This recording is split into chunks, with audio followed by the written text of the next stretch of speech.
All right, today we're tackling a huge topic, creation.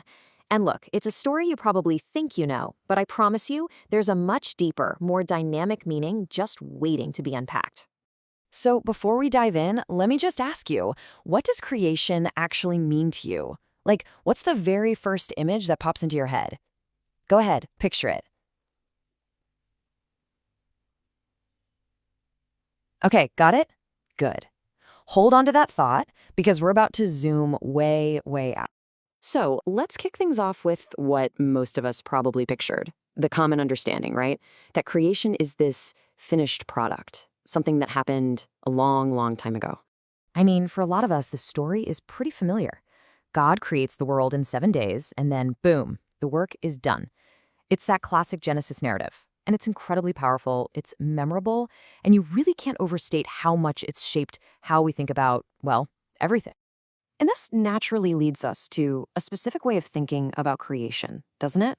That it's a historical event, a finished product.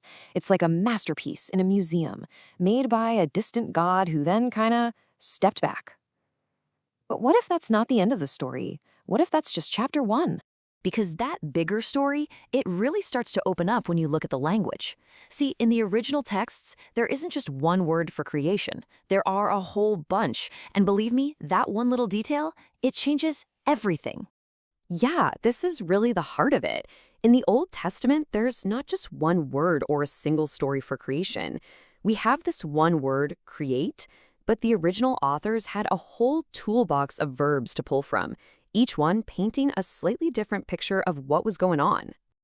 Just look at this range of creative verbs. You've got bara, which is the classic to create, but then you have asha, to make. You've got yashar, which is like a potter forming something from clay.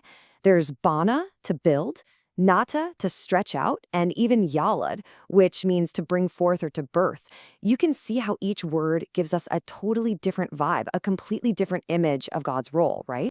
And this isn't us just reading into things, by the way. The source text we're looking at points this out directly. It highlights this wide-ranging and complex vocabulary. It shows that from the very beginning, the understanding of creation was way more sophisticated than we often give it credit for. So what you end up with is this incredible collection of metaphors for God as a creator. It's not just a king on a throne. It's a potter, hands covered in clay, a parent giving birth, a builder carefully laying a foundation, even a farmer planting a vineyard. I mean, it completely changes the feel of the whole thing, doesn't it?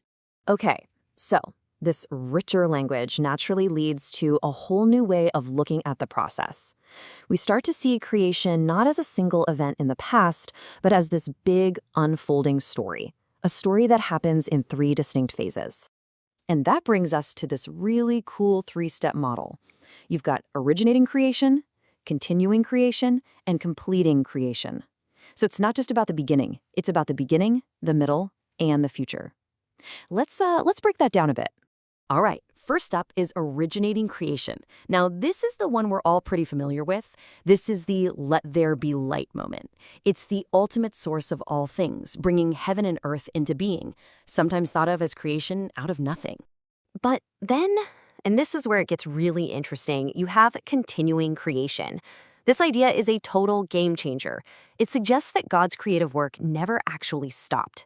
It's happening right now, this very second, sustaining the world, preserving it, and, get this, allowing for brand new, genuinely unpredictable realities to pop up.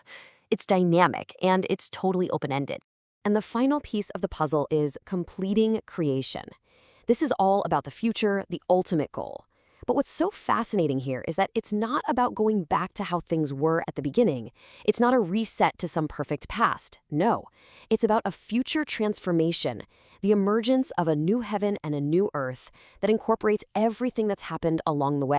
So if creation is this big, ongoing, 3-part story, what's the whole point? Why is it happening? Well, according to the text we're exploring, the answer boils down to one incredibly powerful idea: relationship. And this really sets up 2 totally different views of God, doesn't it? On one side, you have the aloof creator, the distant landlord, the cosmic watchmaker who builds the universe, winds it up, and then just leaves. But on the other side, you have the relational creator, This is a God who is intensely present, who is actively and dynamically involved in a relationship with every single part of creation. And here's the core thesis, straight up. The text says that, quote, the Old Testament understanding of creation is that it has a fundamental relational character. The whole point, the entire purpose, is to create the space for relationship. That's it. And our source really doubles down on this. This isn't just some side note. The author makes it clear that understanding this relational aspect is absolutely crucial. It's literally the key to interpreting the entire Old Testament. The author uses this amazing metaphor, calling it a spider web of a world. I love that. It's not a bunch of separate things rattling around in a box. It's a spider web where every single entity is connected to every other one. You touch one strand and the whole thing vibrates. Everything's in a symbiotic relationship. Okay, so why does any of this matter? What's the big so what? Why is this vision so important? Well, it changes how we see not just the world, but our place in it. For starters, this vision completely reframes the world around us. It's not some static backdrop for a human drama. It's a dynamic reality that's still unfolding, still in the process of becoming. The story isn't over yet. And that in turn reframes our role. If the world is an ongoing project, then we're not just tenants in a finished house. We're not just spectators. We're actually invited to be participants, maybe even co-participants, in this grand, ongoing creative process.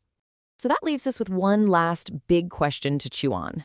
If creation isn't a monologue delivered once long ago, but an ongoing conversation that's happening right now, well, that changes everything. And it forces us to ask, what is our part in it? What are we going to add to that conversation?